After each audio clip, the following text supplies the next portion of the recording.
Very good morning. कुछ और थोड़े बेसिक वर्ड्स पहले पढ़ते हैं, क्योंकि बीच बीच में वर्ड्स जानना, टर्मिनोलॉजी जो है वो जानना ज़रूरी है। ठीक है, चलिए देखिए, लिखा है कैरेज, CARRIAG कैरेज, या फिर cartage, and the third one is freight. Carriage, cartage और फ्रेट, यदि देखा जाए तो तीनों की हिंदी में मीनिंग होती है क्या? गाड़ी भाड़ा। गाड़ी भाड़ा। अब ये गाड़ी भाड़ा क्यों दिया जाता है? वो इसलिए कि मान लीजिए आपके अपने बिजनेस प्लेस पर, ठीक है, यदि मैन्युफैक्चरिंग हो रही है, निर्माण से संबंधित कार्य हो रहा है, तो रॉ मटेरियल आएगा। और यदि मान लीजिए आपकी ट्रेडिंग हो रही है, तो जो गुड्स है वो आप परचेज कर रहे हो, तो कहीं ना कहीं से तो आ रहा होगा, फिर उसे आप सेल करेंगे, विक्रय करेंगे। तो जिसमें भी आएगा उसके बदले में आपको जो लेके आ रहा है वो कैरेज, कार्टेज या फ्रेट यानी गाड़ी भाड़े का भुगतान करना पड़ेगा। अब देखिए, यहाँ पे ये तीन वर्ड्स हैं आपके लिए, कैरेज, कार्टेज और फ्रेट। मीनिंग सबकी एक ही है, लेकिन यूज जो है वो आप अलग अलग तरह से करेंगे इसका प्रयोग। कैरेज कब करेंगे? कैरेज मतलब ऐसी गाड़ी में आ रहा है जो गैरेज में जाती है। आप उसको इस तरह से याद रख सकते हैं कि जो गैरेज में जा रहा है उसके लिए क्या वर्ड यूज करना है? कैरेज। और जिसमें जनरली इंजन वगैरह ये तो है ही, ठीक है, इंजन लगे हुए हैं। अब यहाँ पर कार्टेज जो है वो किसके लिए यूज करेंगे? यदि मान लीजिए हाथ ठेले से आ रहा है, जैसे हम कहते हैं ना हैंड कार्ट, या फिर बुलक कार्ट, बैलगाड़ी, हाथ ठेला बैलगाड़ी, तो कार्ट वर्ड यूज हो रहा है वहां पे, तो उसी कार्ट से बना है कार्टेज। क्लियर है? ये गैरेज वो जो आपके गैरेज में जा रहे हैं। जनरली हम बैलगाड़ी को तो गैरेज में रखते नहीं है, ठीक है, तो गैरेज वो जो गैरेज में रखे जा रहे हैं, और कार्टेज जो हैंड कार्ट, बुलक कार्ट, इनसे आ रहा है। और थर्ड वन इज फ्रेट। ये फ्रेट का यूज कब किया जाता है? तो फ्रेट जो है, ये ध्यान से समझिए इसको, कि फ्रेट जो है तब यूज किया जाता है यदि आपका रॉ मटेरियल या goods, finish goods, by train, मतलब गुड्स ट्रेन, जो गुड्स ट्रेन चलती है ना, यदि ट्रेन के माध्यम से आ रहा है, या फिर बाय प्लेन, एरोप्लेन, हवाई जहाज के माध्यम से आ रहा है, या फिर वाटर शिप्स, पानी की जहाज से आ रहा है। बिल्कुल ऐसा होता है, ठीक है।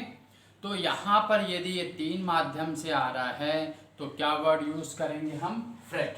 तो कैरेज, कार्टेज और फ्रेट। क्लियर है ये? अच्छा, और समझिए इसको।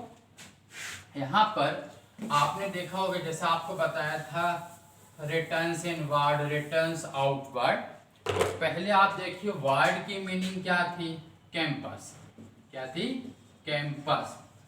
अब एक वर्ड है इनवर्ड, वार्ड के अंदर, यानी उसी वार्ड से बना वार्ड मेंबर, जो हम कहते हैं ना पार्षद है हमारे यहाँ के, तो ये वार्ड से ही बना वार्ड मेंबर। अब इनवर्ड, इनवर्ड का अर्थ होता है वार्ड के अंदर। तो वार्ड के अंदर जो आया तो वो जनरली क्या आया होगा? आपका रॉ मटेरियल आया होगा, तो उसे कहते हैं कैरेज इनवर्ड, या फिर कार्टेज इनवर्ड, या फिर फ्रेट इनवर्ड, यानी आगत गाड़ी भाड़ा। कहाँ जाएगा? आगे आप पढ़ेंगे, डायरेक्ट एक्सपेंसेस से प्रत्यक्ष व्यय ट्रेडिंग अकाउंट के डेबिट में। कहाँ पर? ट्रेडिंग अकाउंट के डेबिट में।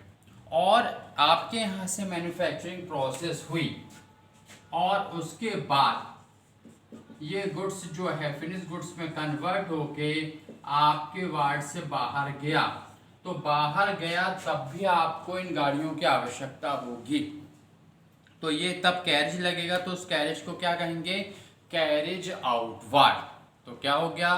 कैरेज इनवर्ड और कैरेज आउटवर्ड। ये आउटवर्ड क्या है? जो आपके वार्ड से, कैंपस से बाहर जा रहा है, उसका गाड़ी भाड़ा क्या होगा? अप्रत्यक्ष व इनडायरेक्ट एक्सपेंसेस है, और कहाँ जाएगा? प्रॉफिट एंड लॉस अकाउंट के डेबिट में। क्लियर है ये? तो इस तरह से ये वर्ड आपको ध्यान में रखना है। अच्छा, यहाँ पर जब हम बन जाएगा ये कैरेज, कार्टेज और फ्रेट, ये तीनों की मीनिंग क्या है? गाड़ी भाड़े से है। और ये जब आ रहा है तो माल आ रहा है यदि, तो कैरेज इनवार्ड है या कार्टेज इनवार्ड है या फिर फ्रेट इनवार्ड है। जब ये गुड्स कन्वर्ट हो रहा है, फिनिश गुड्स में कन्वर्ट हो रहा है, तो ये क्या है? आउटवार्ड हो जा रहा है, आपके वार्ड से बाहर जा रहा है। क्लियर है ये? चलिए अब आगे देखें। एक वर्ड आपको बताया था, परचेज रिटर्न, या इसे हम कहते हैं रिटर्न्स आउटवर्ड। परचेज रिटर्न को क्या कहते हैं? Returns outward. क्यों? क्योंकि आपने जो गुड्स खरीदा उसे हमने बाहर भेजा, यानी इसे कहते हैं क्रय वापसी। परचेज रिटर्न्स है ये। हाँ, हालांकि ये वो रिटर्न्स नहीं है वो जो इनकम टैक्स में फाइल करते हैं, वो जब इनकम टैक्स पढ़ेंगे तब बताएंगे आप। हाँ, परचेज रिटर्न या कहते हैं इसे क्रय वापसी, या एक और हिंदी शब्द है क्रय प्रत्यय। क्या है? क्रय प्रत्यय। तो परचेज रिटर्न्स को हम कहते हैं रिटर्न्स आउटवर्ड। रिटर्न्स आउटवर्ड मतलब ऐसी रिटर्न जो आपके वार्ड से बाहर जा रही है।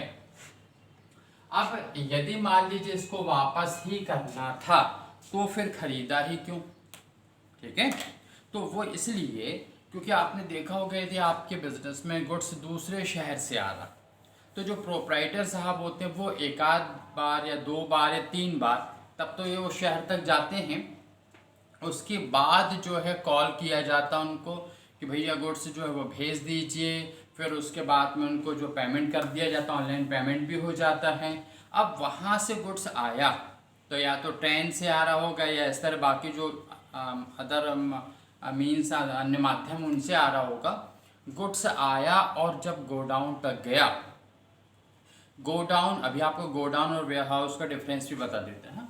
यहाँ पे गोडाउन या गोदाम तक गया तो जब उसे खोला गया तो पाया गया कि उसमें से कुछ गुड्स ऐसा था जिसका आपने ऑर्डर नहीं किया था, वो भी बेवजह चला आया, या क्वालिटी वाइज जो है उतना सुपीरियर नहीं, इन्फीरियर है, जिसके कारण अब ये गुड्स को वापस करना होगा।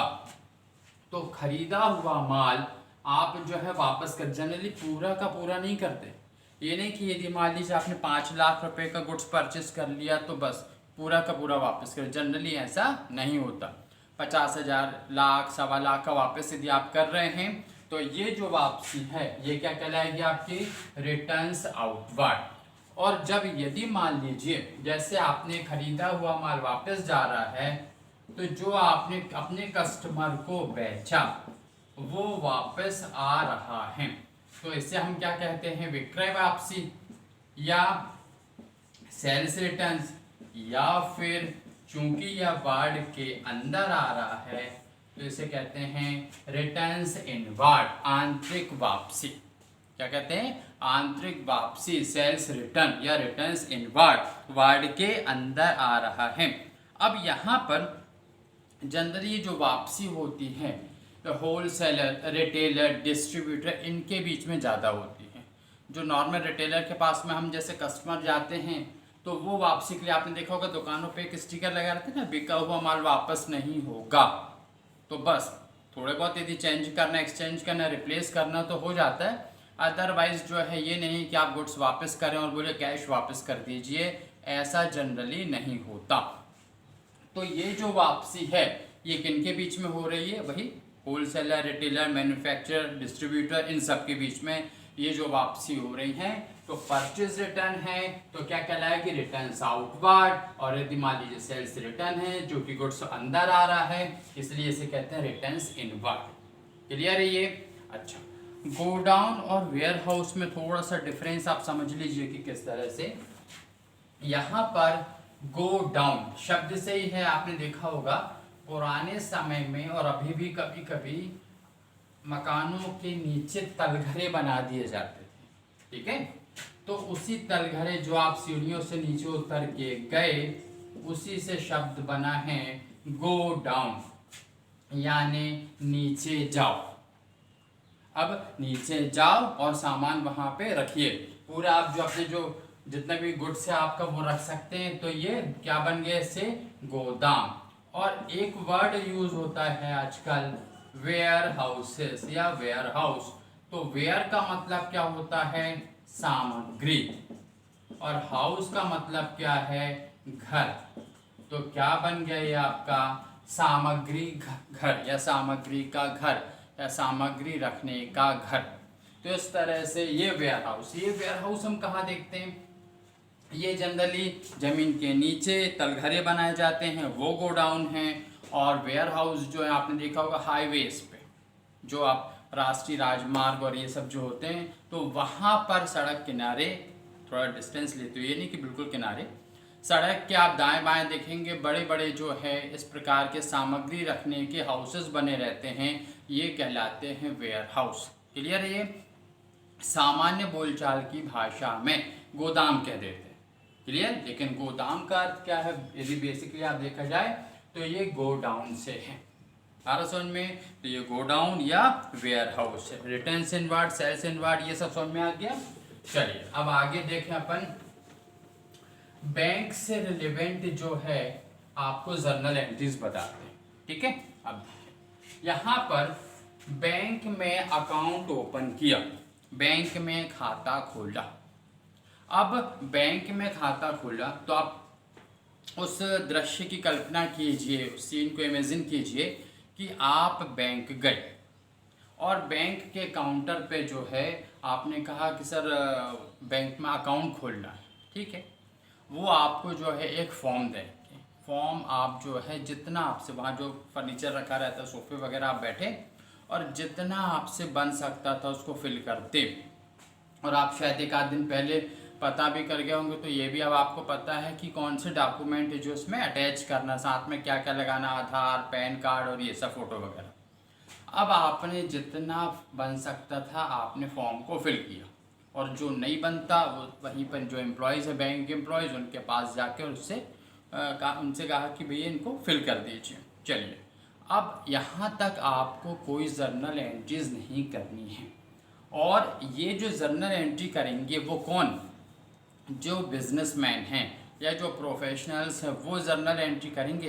क्या आपने देखा कि सभी लोग जो बैंक जाते हैं साथ में अपना जर्नल भी लेके जाते हैं क्या, कि बैंक पहुँचे और वहाँ पे एंट्री करके ही आएंगे?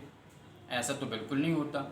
तो अब यहाँ पर बैंक में आप गए, कौन जा रहा है, जर्नल एंट्री कौन करेगा, वो जो बिजनेस का अकाउंटेंट, और अकाउंटेंट भी नहीं बल्कि वो अपने असिस्टेंट को भेज देगा। और असिस्टेंट भी ये नहीं कि जर्नल लेके चला गया चीफ अकाउंटेंट्स का, लाइए साहब जर्नल दे दीजिए मैं एंट्री भी कर लूँगा वहीं पे, ऐसा बिल्कुल नहीं होगा। जब अकाउंट ओपन किया या कोई भी ट्रांजैक्शन हुआ, वो बैंक से पहले बिजनेस प्लेस तक आएंगे और फिर जब अकाउंटेंट को बताएंगे तब जाकर अकाउंटेंट साहब उसकी ये जो जर्नल एंट्री हम करने वाले हैं वो जर्नल एंट्री करेंगे। तो फॉर्म्स आपने जो है सबमिट किया वहाँ पे, तब तक कोई फाइनेंशियल ट्रांजैक्शन नहीं हुआ है, कोई एंट्री आपको नहीं करनी है। लेकिन जब अकाउंट ओपन हुआ तो मिनिमम अमाउंट भी डिपॉजिट करना होगा। ये मिनिमम अमाउंट क्या हो सकता है, may be 1000 rupees, may be 3000 rupees. तो इस तरह से आपने जाके बैंक में अकाउंट ओपन किया और पैसे कुछ तो शुरू में जमा किए। तो जमा किए तो हम कहाँ पर बैठे हैं, अपने बिजनेस प्लेस पर। कहाँ बैठे हैं, बिजनेस प्लेस पर। एंट्री कहाँ होती है, बिजनेस प्लेस पर, प्रोप्राइटर के घर पर नहीं। ये अकाउंटेंट साहब की लीगल पोजीशन है। और ये हमारा बैंक है जो थोड़ी डिस्टेंस पे है, 2-4 किलोमीटर के डिफरेंस पे है ये। अब यहाँ से अकाउंटेंट साहब जो है वो बार बार उठ के नहीं जाएंगे। ठीक है, अकाउंटेंट है वो, तो वो अपने असिस्टेंट को भेजेंगे, बोलेंगे जाओ जरा अकाउंट खोल के आओ जरा, या इतना अमाउंट डिपॉजिट करके आओ वहाँ पर।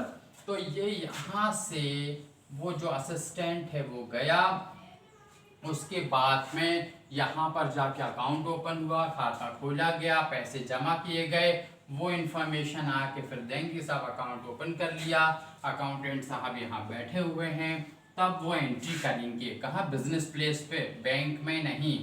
तो अब यहाँ पर पैसे जमा हुए, तो अब आप देखें इसमें बैंक क्या है, उसका अमाउंट का रिसीवर है ना, बैंक क्या है, रिसीवर। तो एंट्री क्या होगी, बैंक अकाउंट डेबिट। और क्या ये मैं आपको पार्ट ऑफ एंट्रीज बता दूं, जर्नल का पार्ट है, मतलब ये पूरा प्रॉपर फॉर्मेट के अंदर ही बनेंगे ये सब। तो bank account debit to cash account, रोकड़ जा रही है तो रोकड़ जाने पर क्रेडिट, यानी हिंदी में बैंक अकाउंट, बैंक लेखा डेबिट, वैसे बैंक का हिंदी शब्द भी है, हाँ, बैंक लेखा डेबिट रोकड़ लेखा से, ये एंट्री होगी। और नरेशन क्या आ जाएगा, तो नरेशन आ जाएगा बीइंग बैंक अकाउंट, अकाउंट का नाम भी लिख सकते हैं, काइंड्स ऑफ अकाउंट्स, सेविंग है, करंट है या डिपॉजिट, फिर एफडी करा रहे हैं, तो being bank account open, bank में खाता खोला। क्लियर है? इस तरह से ये आपकी जर्नल एंट्री होगी। कहाँ पर? इस बिजनेस प्लेस पर, बैंक में नहीं। बैंक के जो अकाउंटेंट साहब होंगे वो जर्नल एंट्री भी करेंगे, वो कैसे करेंगे वो आपको अलग से बता दें, नहीं तो आप अभी कंफ्यूज हो जाएंगे। बैंक में भी इसकी एंट्री होगी। क्लियर है भाई? पैसे का लेन देन है, एंट्री दोनों जगह होंगी, लेकिन अभी हम कहाँ की बात कर रहे हैं, इस